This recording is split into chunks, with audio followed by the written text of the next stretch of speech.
Well, good afternoon, listeners. Thank you so much for listening to Lament of Hope podcast.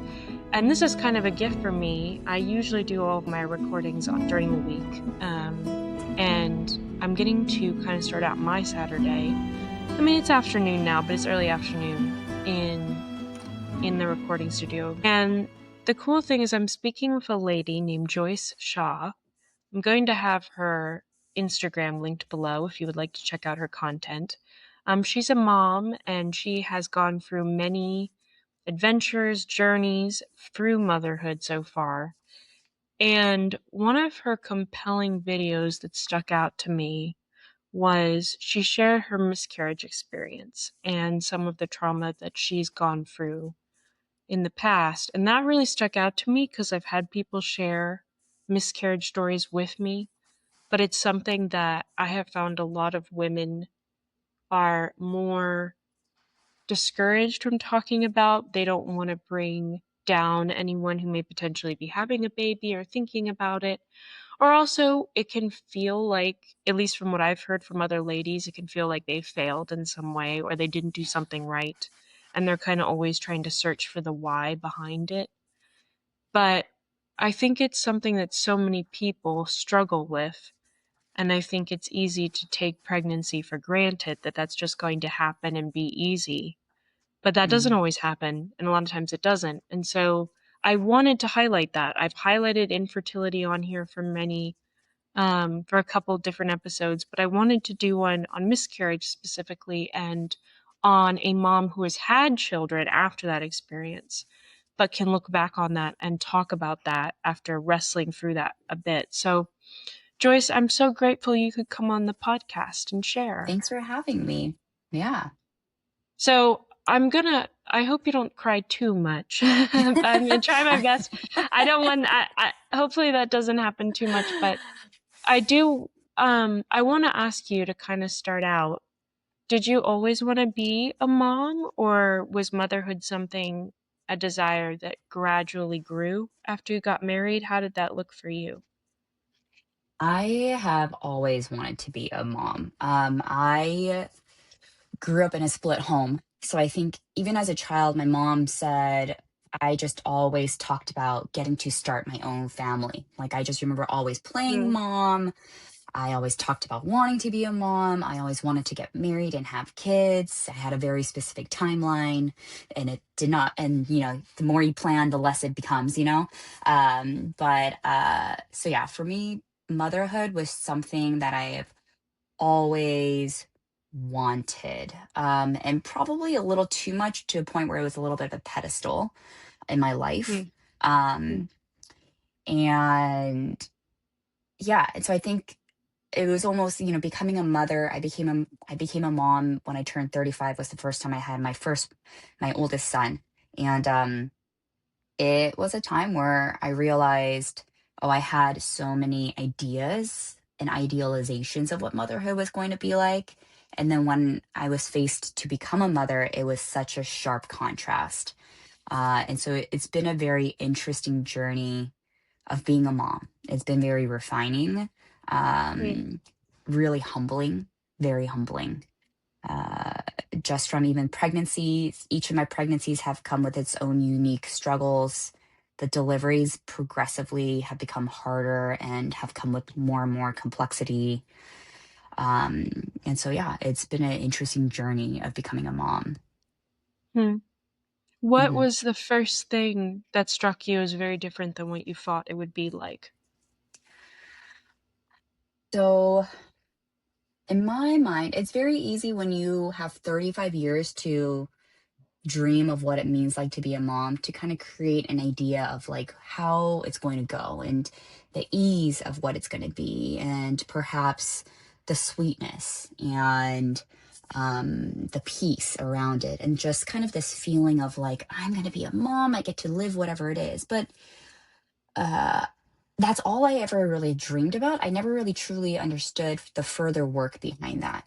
And Hmm. when I had my son, my pregnancy was really complicated. It was full of testing because I have this odd breathing situation that no one's still been able to diagnose. Mm. So once I made the mistake of letting my doctors know about it. It just started this path of testing. So my entire pregnancy with my first pregnancy was just full of testing, medical testing, test after test, and arguments with the medical team about my capability of being able to deliver safely. And even how I wanted to deliver, it became a question. Hospitals weigh things by liability, and they say you're too high of a liability for us to allow you to have a vaginal birth. You have to go Yeah. cesarean. And that was a journey. Um, and when I had my kiddo, the very beginnings of it was sweet. But postpartum depression and postpartum anxiety is very real, and it hits you in a way that is very sneaky, and it's confusing because you're already exhausted, stressed out. I had my son during COVID, highly isolating. So when you're going through the beginnings of depression and anxiety, it's hard to suss out, oh, is this because I'm just exhausted from having a newborn and exhausted of constantly giving? Or is this really something else? And I have a very heavy Hmm. history of PTSD and depression. So it kind of gave me a leg up to be able to recognize something's wrong. Like this is off. Like this isn't just normal depression. Like I can tell things are off. Hmm. Um, so that was a layer that, even though they tell you and they warn you, it's a component that you just can't prepare for because you don't know how it's going to hit. You don't know how it's going to present. You don't know how Yeah. severe it's going to be. And the other aspect of motherhood is just my son, he had uh, pretty intense, I guess I would say he's more in the moderate, but he had bouts of severe eczema and it started really early. Oh. Yeah. And he was also showing signs of food intolerance. So and food allergies. So, at 4 months in, I had to go on a pretty strict elimination diet since I was exclusively breastfeeding. And because we didn't know what his allergens were, I didn't want to put him on a formula because it could have potentially been one of his allergens and all these things. And so, you're 4 months into becoming a first time mom, and then I had to take out a really extreme all type nine, like top nine allergens for my entire diet. And I was Yeah. very strict, including preservatives. A lot of preservatives have allergens laced with it and people don't know. So it was really hard on top of breastfeeding and his eczema, which was really stressful because he was in pain. He was cutting himself from like scratching so badly. So we would Oh. always wake up in bed and find blood all over him. And it just is hard. And my husband and I are still very traumatized from that experience that, in that itself, it was not something that was planned for motherhood. And, um, for me, as I was going through so many ups and downs in this journey of becoming a first time mom, I just Hmm. remember just really grieving and crying a lot, just being like, why? As a mom, the last thing you really want to see is your child suffer. And so I was like, why did you have him have to go through this? Like, I will gladly take that. I will gladly take that. And really wrestling with God about that. And I just remember Yeah. a certain moment when I just heard God say, like, I promised you that you would have a child. I didn't promise you that it was going to be easy. If anything, I warn you that life is going to be really hard and that Hmm. it's not going to be smooth and just sweet to what you have dreamt about. Yeah. Like but on top of that, you're not alone. And though this is Hmm. not perfect, those sweet moments will be so sweet. And, you know, I will carry you through this. And so I think that was an unexpected journey through motherhood that I wasn't expecting was this humbling, a greater capacity for empathy and Hmm. pain. I was quite black and white in life at that point, very regimented in how I thought. saw things, perceive things, even my own ability to tap into my own emotions. I was not Hmm. a crier. And then becoming a parent just broke every wall and shell of me that I didn't know. And I'm grateful. Um, because I see mothers who are going through that now, and I see that wrestle, and I understand that wrestle. And a lot, you have to kind of go through that journey on your own to come to a point of realizing like, oh, like being a good mother does not mean life is perfect and that you're able to have the perfect children. Being a good mother is that you're able to push through these hard moments and still be vulnerable and very real with your children, Hmm. and be able to be present through the highs and through the lows. And for me, being a Christian, it gave me a greater capacity, a greater understanding and point of view of God, and the heart of God and the viewpoint of God, and a greater faith in knowing that and a comfort really in my own times of grief, that I'm not alone. Though motherhood can feel so alone and so isolating in this current culture of motherhood, especially in an urban motherhood. I live in Los Angeles. I live in the thick of Los Angeles. Just getting to the grocery store is like a battle. Um, Hmm. and community is very sparse.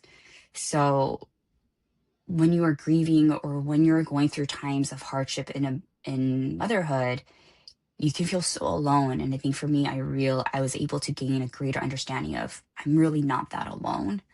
Hmm. And I think that's also kind of what spurred my content, was because I started realizing when I have these real moments of life and I'm very honest about it, there were so many other women and moms who reached out, and sometimes even dads who reached out, who would say like, thank you, because now I have a greater understanding of what my wife must be feeling. Or other moms reaching out saying like, thank you, I thought I was alone in these feelings. Yeah. And I'm grateful to have someone else bring words for that. Um, so yeah, that was kind of a surprising element of motherhood, was though I had heard and known about the like shaving and whittling process of motherhood, and how people always say like when your child is born, two new beings are made, right? You kind of sound, you're like, oh, it's a little boo boo.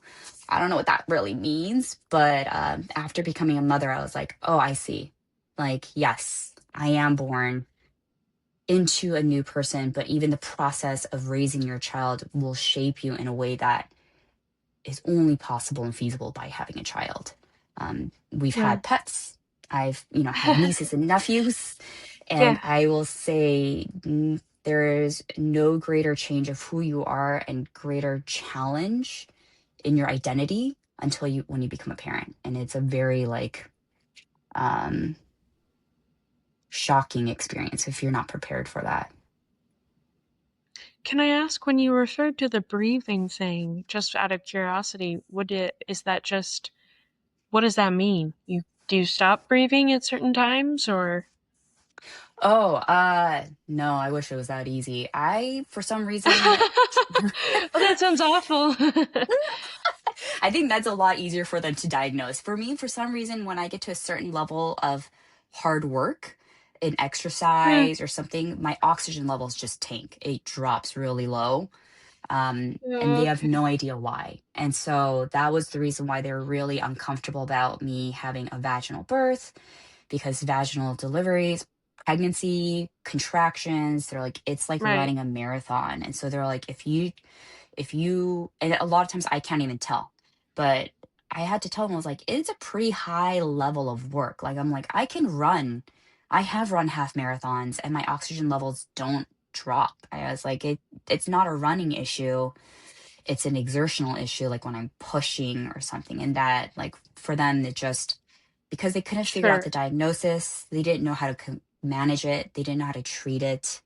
And it came up while it's already pregnant, so they couldn't do like really invasive testing, because obviously it would put me and the baby at risk. And so they kind of treated it as like the highest diagnosis risk that they could think about, and they're saying that's what you have, Right. and we're going to treat you like you have that. And my high risk OB, the MFM, my maternal fetal medicine doctor, rumor has it he actually was let go because of me, because I guess he stepped on a few toes in the higher ups of really trying to advocate for me, and really Howdy. pushing, saying like, I truly believe she can do it. She's extremely healthy. You know, we have this, but we can like extrapolate other evidence, like with a similar diagnosis, and they have delivered fine. And we can just treat for that. We can even just have her ready in an OR table if you guys want it. Like, you know, and they just, you know, so I guess he pushed really hard and advocated a little too hard. And as a result, because he didn't fall in line with all the other doctors, rumor has it that he was let go, which was a bummer because he was such a great doctor. Um, You yeah, know, I think that's one of the things that discourages me a lot because I've had some great medical individuals in my life who I love deeply. Like they've just been really great, super thoughtful, and want to take things slow for the purpose of doing the right thing as opposed to just like figuring out something right. quickly so that they can build the insurance and then they can be done and move on. But then there's other times where I've had just really awful experiences of just no thought, very brush off, like, no, this isn't. And you're like, Hmm. yes, it is. And that is so discouraging that that is something too that now mothers have to wrestle with is one of the biggest things is like, okay, where am I going to deliver my baby? What do I want to do? Do I want to do it at home? Do I want to do it in a birthing center? Do I want to do it in the hospital?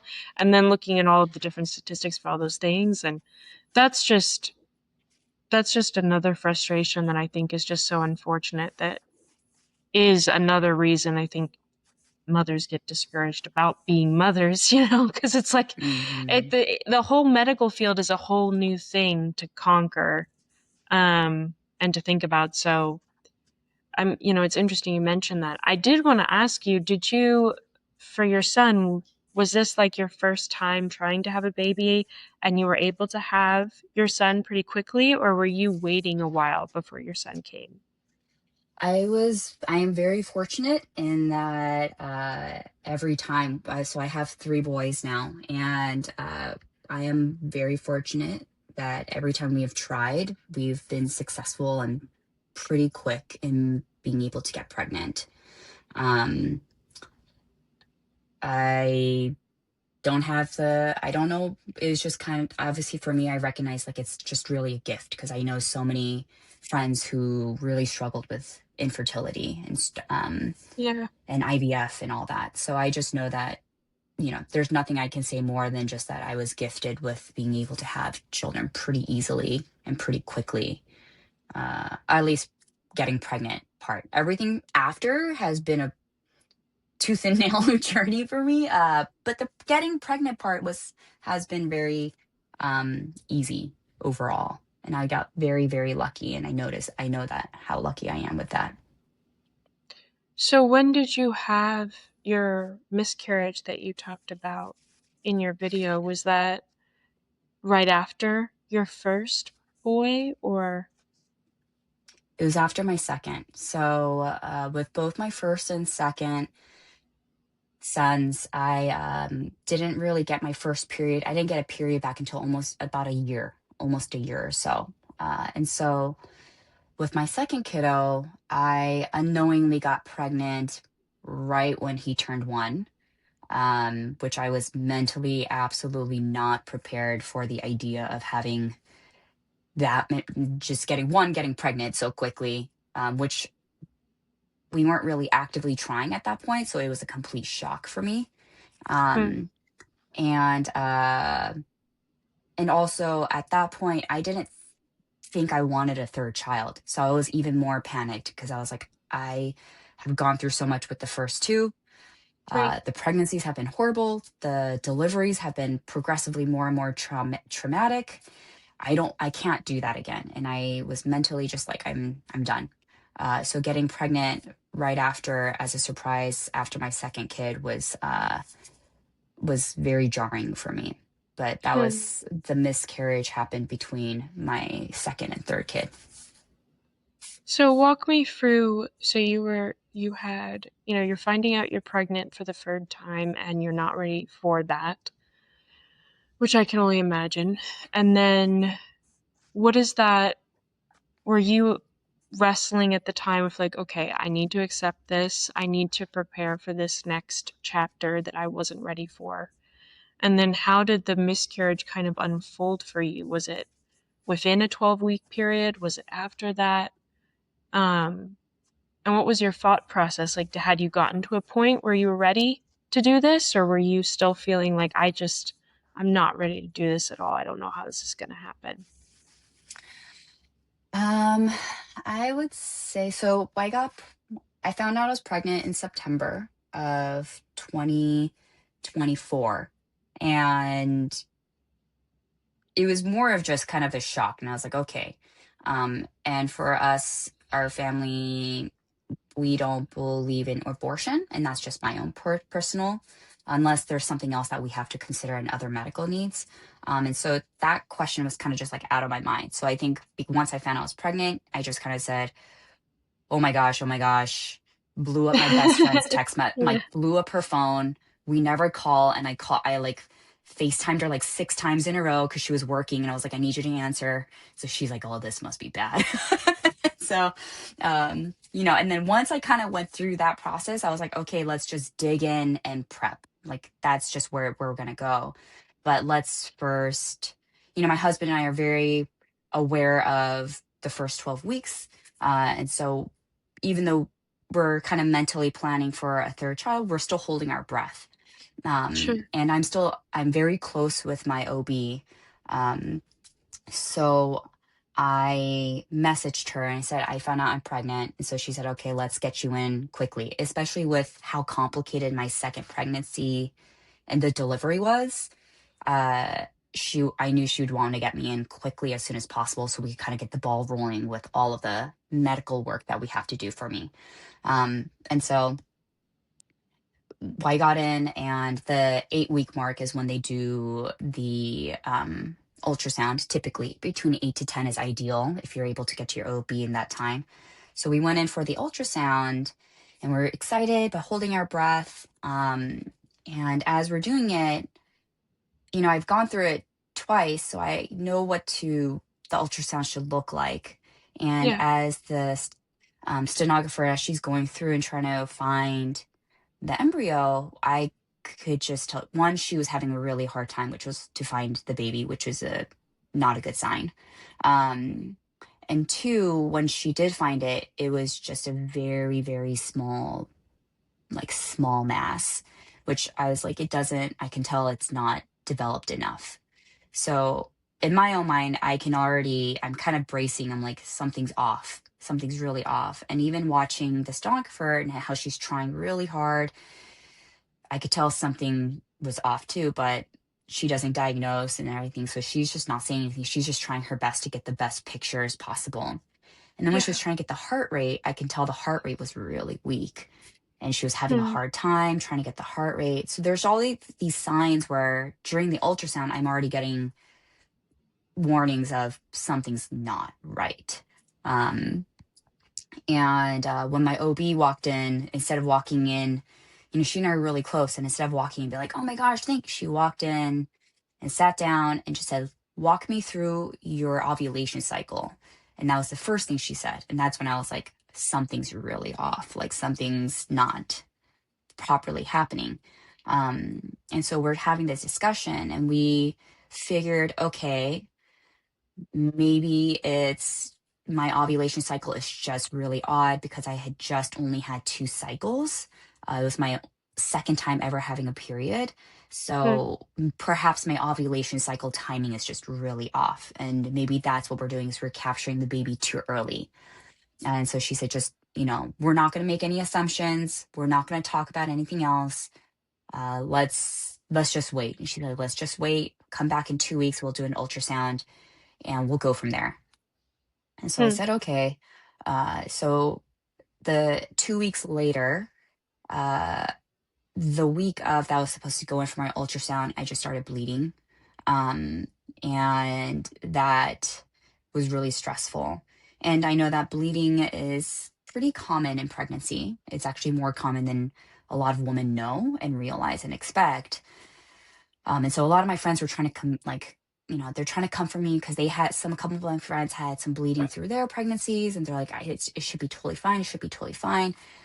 It's just one of those intuition moments where I could just tell, no, I think something's really off. Like, I don't think this is a normal bleed. And I was right because as the days progressed, the bleeding just got heavier and heavier.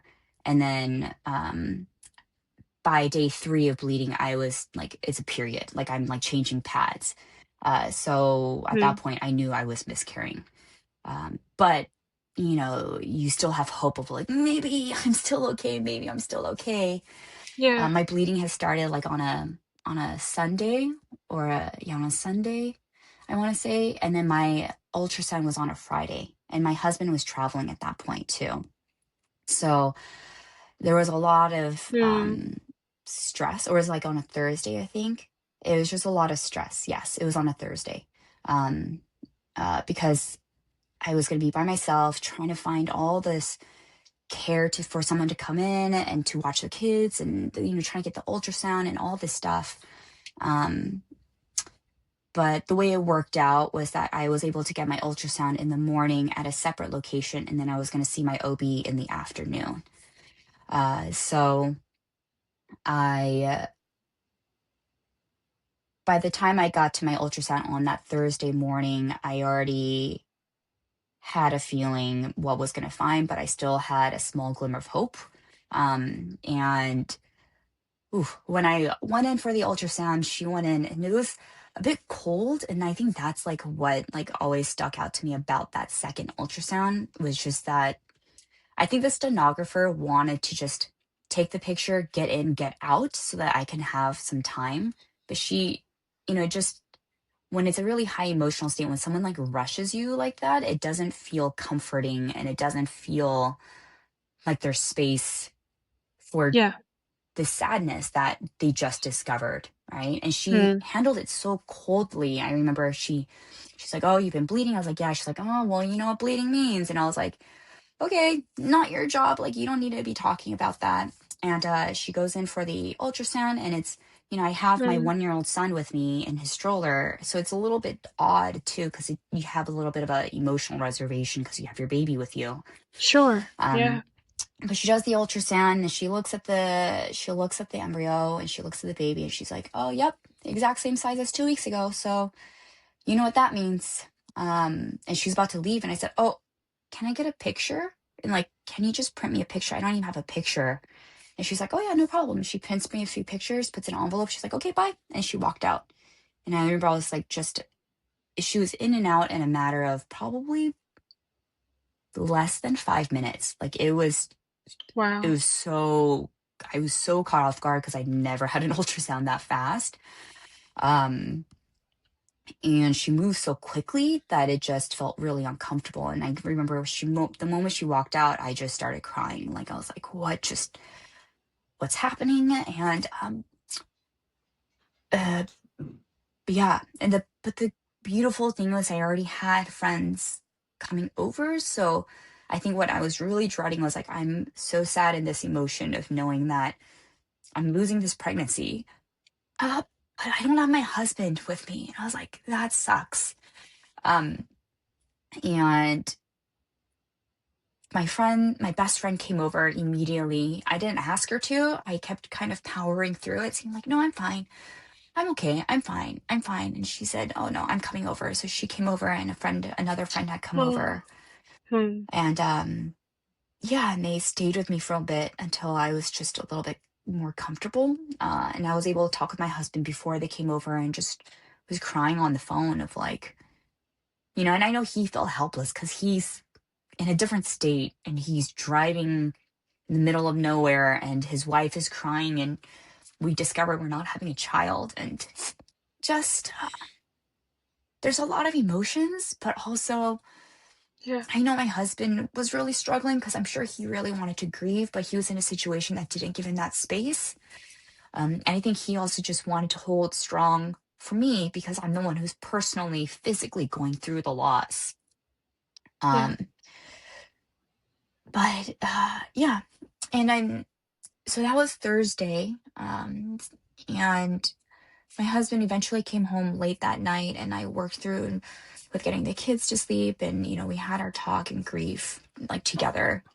And Friday, oh, and I saw my OB, and since I was already actively bleeding, she said, "Do you want a DNC or do you want to wait?" And I said, "I'd rather wait. I'm already bleeding. Like, let's just give it some time to see if I could just pass everything naturally."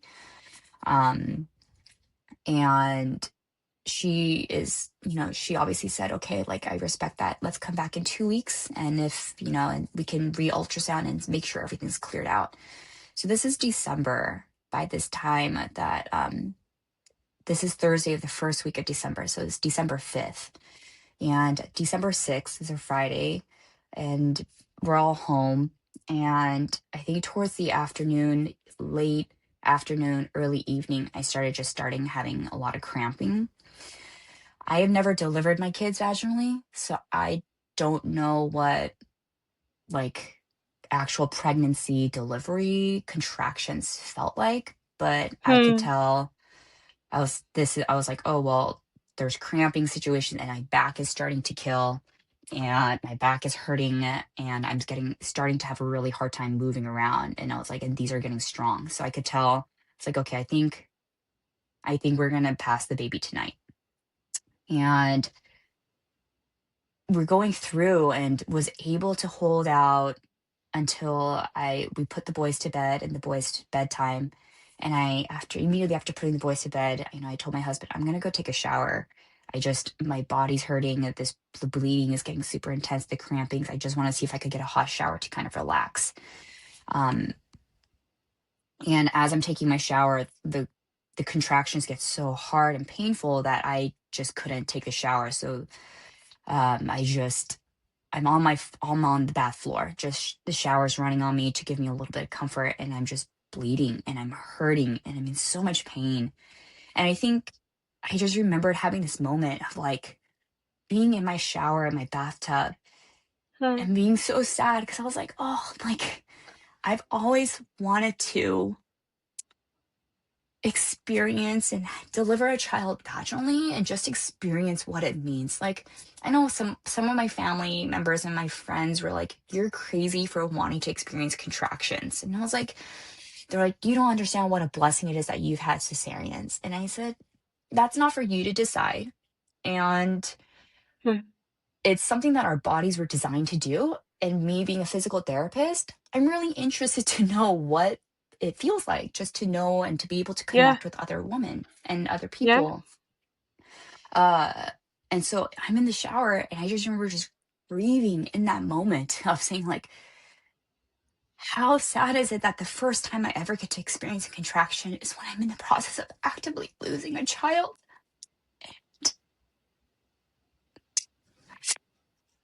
That was such a hard moment. It's such a hard moment to have when you're already in a hard moment. And it was a weird wrestle to be wrestling through.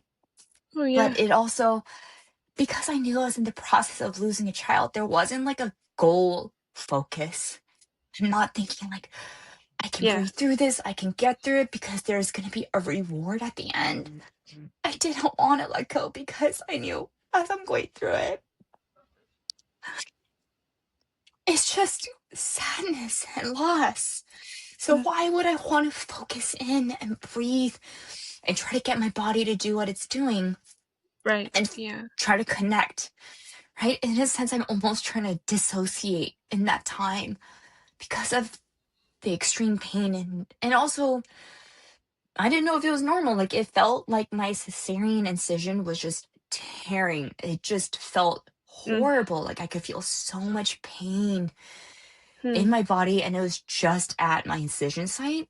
And I was like terrified because I was like, "What is happening?" And no one's here to tell me it's normal or not. Um, so eventually I had to like walk over to the bathroom because my husband's letting me be in the shower. And I called into him and I said, "I need you to come in. I'm just in so much pain." And so he sat on the edge of the bath and, I just held onto him and he's rubbing my back, and I could tell he was probably so scared. It's probably so scary for him because he's just watching me bleed and bleed, and we don't know what's normal and we don't know what's happening. Yeah. And yeah, and eventually, you know, eventually I remember the contractions just stopped, and everything just eventually stopped, and I was able to catch my breath. And I was eventually, once I was able to catch my breath and calm my body down, I was like, oh, okay, this is okay. Um, and I was able to kind of finally sit back, and I was sitting back and we turned the water off. Um, and nothing came out. So I didn't know, we had a large clump come out. So we thought maybe that was it. Um, uh, Hmm. but I remember it was an odd moment because I'm sitting in the shower in my bathtub and I sneezed. And when I sneezed, that's when I actually pushed her out. And the embryo, like the sac came out. And that's when I was like, oh, and I remember my husband and I were just stunned and we're just staring at this blob, right? It's an embryo sac. So it really does, it's just like a sac just sitting in our bathtub and we're staring around. I was like, oh my God, that's the baby. And we're just staring at her. And I Hmm. wanted to hold it. So I'm trying to reach for it and my hand slipped. And the sack went into the drain. And I just lost it. Like it didn't want that. I didn't want to have it just go down a drain, which most women, when they have their miscarriages at home, a lot of times they do it on the toilet. Yeah. Um, which Yeah. no one told me. And so I didn't know that's what I was supposed to do. So we were in the shower. But the toilet also just sounds so inhumane to me and it didn't sit right with me. Um, so Hmm. well, she got stuck in the drain and then the bath, I couldn't pull the sack out and it was just stuck. And we ended up having to plunge our bathtub. I was like, oh my God. Oh my God. Like, and my husband's like, it's Oh, okay. It's okay. We're okay. And I was like, I just kept saying, I'm so sorry. I'm so sorry. Yes. He's having to plunge her. And I was like, oh my God, we had to plunge our baby down the drain. Like, wow, that's so horrific. So yeah, and that was,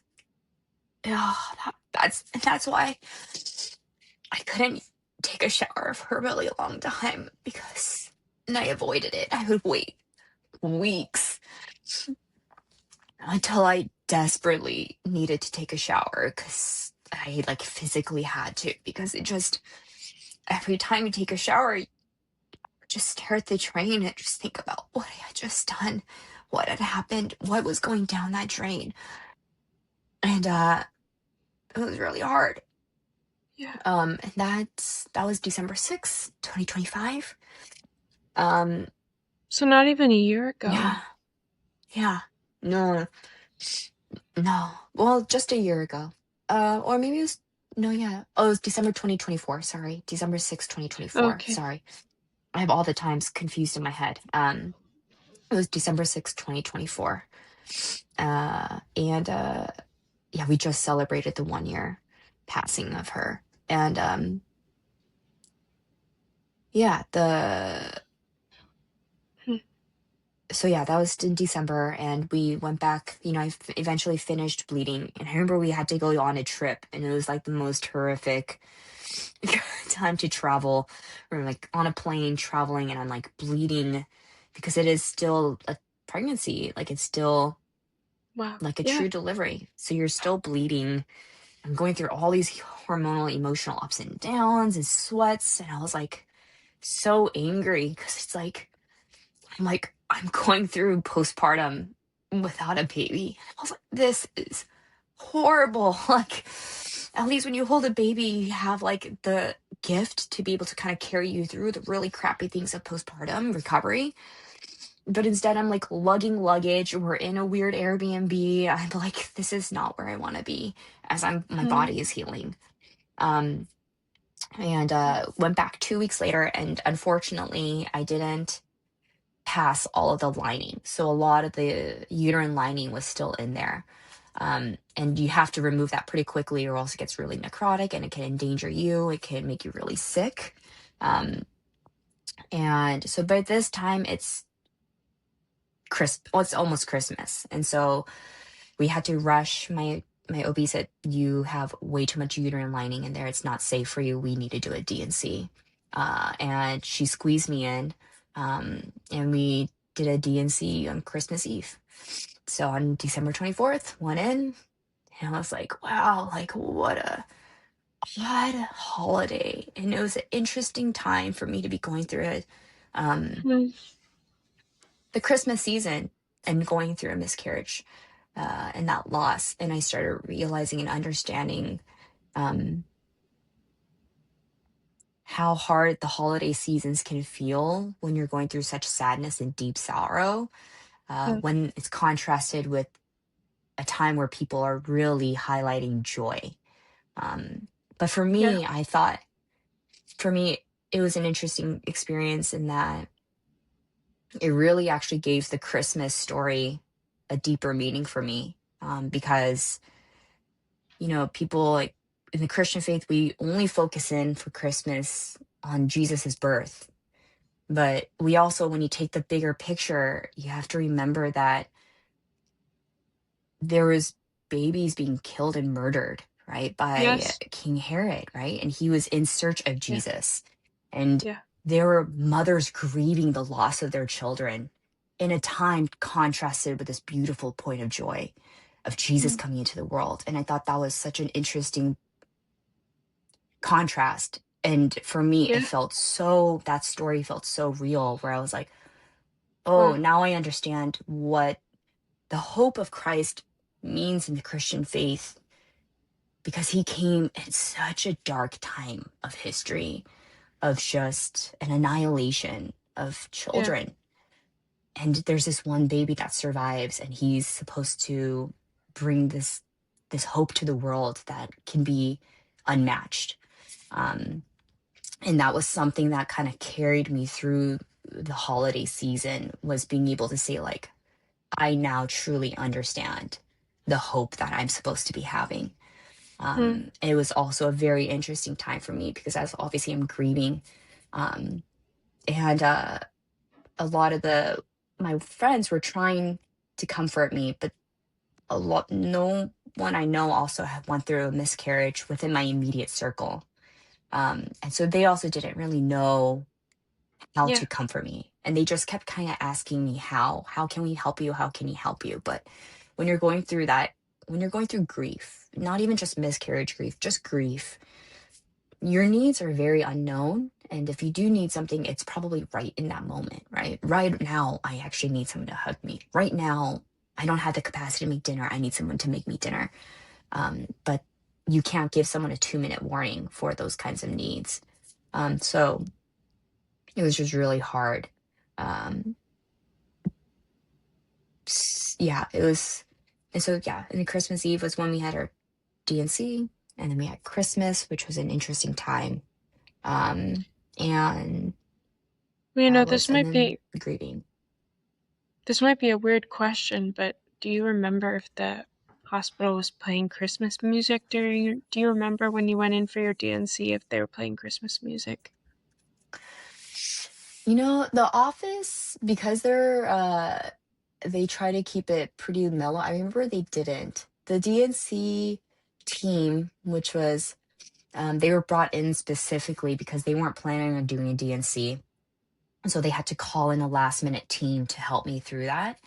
And I remember the medical assistant, she tried to keep the moment light, and they weren't playing Christmas music in the office, because when you go for your DNC, they make you come in at 6 o'clock in the morning, so that they can prep you and all the stuff and give you the meds and everything. So we went in really early, before the office was even fully open to the public.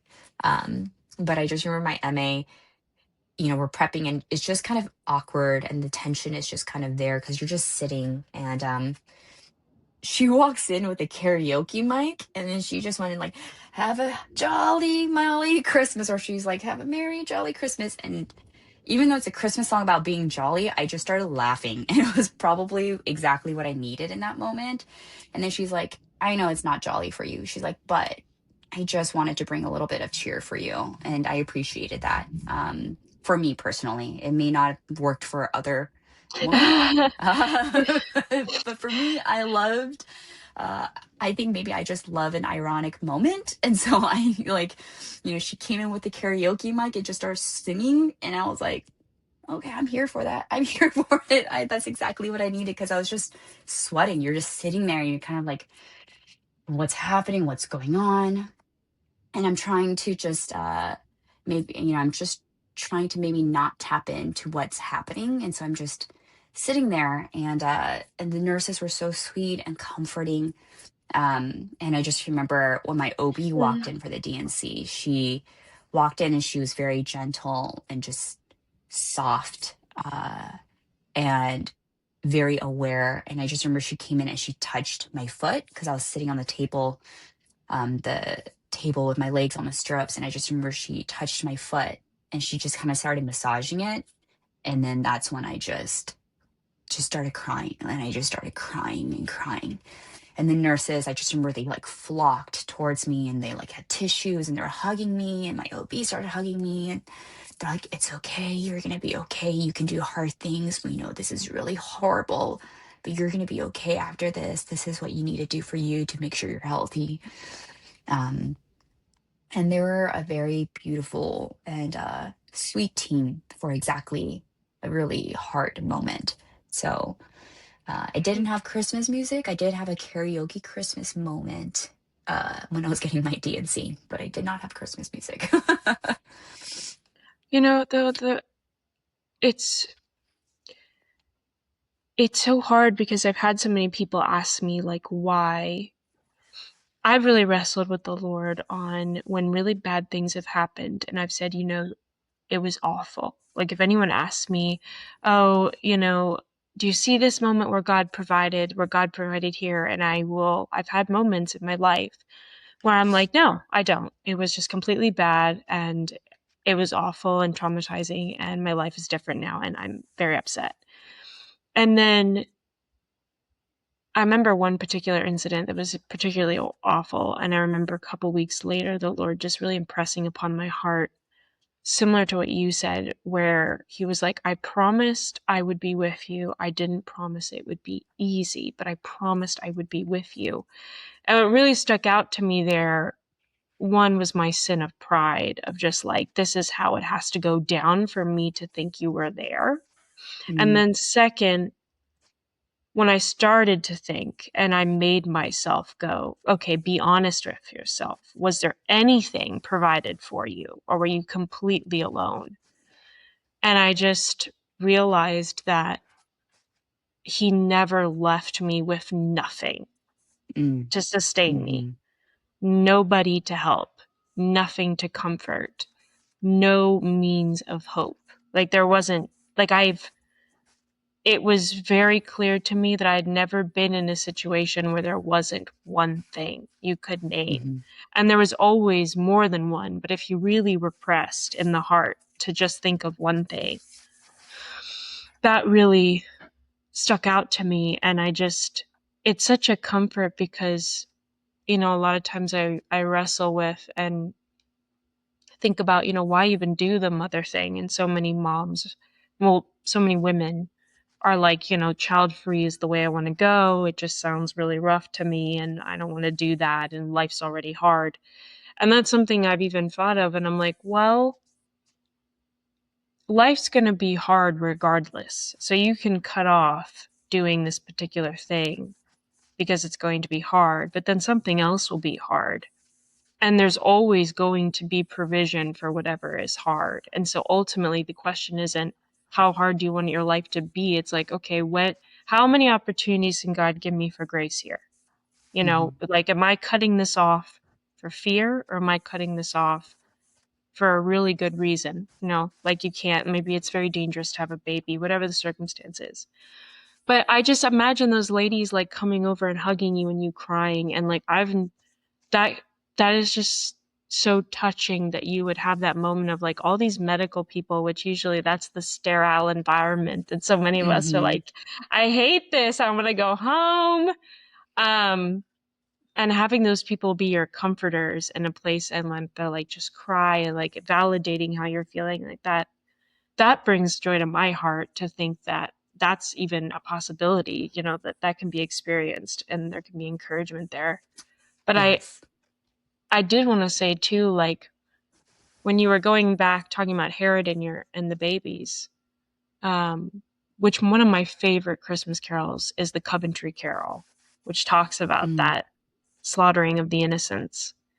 And it's this very solemn Christmas piece in the midst of so many, you know, joyful Christmas carols. Yes. But it really struck out to me that you also not only experienced the loss of that, but like God in sending Christ lost his son. You know, he had had his Hmm. son, and he had had fellowship with his son for all eternity. And then Hmm. for the first time in his entire eternal life, which there's not even a way to comprehend that, he was separated from his son Hmm. physically, Hmm. spiritually, like he was not there, and he was sending him to take on all our sin. Like Hmm. he was going to be completely annihilated, Yes. you Yes. know, from the father. So there's also the loss of like a father lost his son the moment a Yeah. child was conceived into Yeah. earth. So there Yes. is a ton of loss in Christmas. Um, Yes. Not that's not to, but that did remind me of that when you said that. Yeah. And I think you can't know hope without knowing loss. I think it's very hard to understand true joy Hmm. and true Christian hope unless you have gone through struggle. Like you, because there's no contrast. If life is always easy, then what is there to contrast to give you a very true understanding of what true joy and true hope is, right? Because I think hope is not something that's saying like, oh, like life is going to be great, and like, it's not a very like, I think true hope is gritty, and I think true hope is more like a buoy in that of a storm, right? The buoy goes underwater, but it always comes right back up. The buoy is going to get whipped around this crazy storm in this ocean, but it'll always come back up to the top. And I see Hmm. that is how I view hope, and that is how I view Yeah. the promise that God has given us, is that he said you are gonna get knocked out by this ocean, by the world, by the sin and sadness that was brought into this world. You're gonna get knocked about, but I promise you that you will not sink. I promise you I will hold you and keep you afloat. It may feel like you're going to drown, but you will never drown. Yeah. And I just remember that moment. Like, I remember I was in our bedroom and I was on the floor just crying and crying and crying. And it's interesting for me because I never once questioned God in that. It was interesting. It was an interesting grief and experience for me because when I was grieving my miscarriage, I think I never once questioned the hope that God still had, and that Hmm. I never questioned the goodness of God in my life. And I never questioned the presence of God. And if anything, it brought me closer. It brought me closer to God. It brought me closer because it was an interesting moment where every time I cried and I grieved the loss of the pregnancy and the child, I truly can say that I truly felt the loss or the grief of God's heart in that moment. Like, as I Hmm. grieved and as my heart hurt, I could feel God's heart hurting right with me. And I could hear him whisper in my ear and saying, I am so sorry. This wasn't meant to be. And this wasn't what I wanted for you either. But here Hmm. we are, and you are not alone. And you are not going to be alone. And as I cried, I can feel almost this blanket presence of God just come over me and hold me as I'm just crying, weeping on the floor, just, because he understands what it feels like to lose a child as well. He understands Hmm. that pain. He understands in the most intimate way possible what it means to say goodbye to something that you didn't want to say goodbye to. Um, Huh. and so and that was the hope and comfort that truly carried me through this grief. And that carries me through now, is that like every time my heart hurts, every time my heart feels sorrow, grief, um, I can feel the pain that God also feels too. And Yeah. it helps comfort me in a sense that like every time my heart hurt, like God's heart hurt too. And that he was weeping and grieving alongside me, with me, Hmm. holding me. And that I was never truly alone in that. Even if I was physically alone in a room, I could tell that my grief was never alone and that I was not grieving by myself, but I was Hmm. grieving alongside God as I was grieving. Hmm. Mm.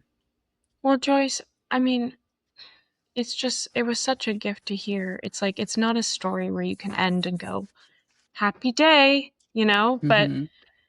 there's just being able to share that story and being able for people to know that they're not alone in that, and that Mm-hmm. that's a story that so many women go through in silence and in pain.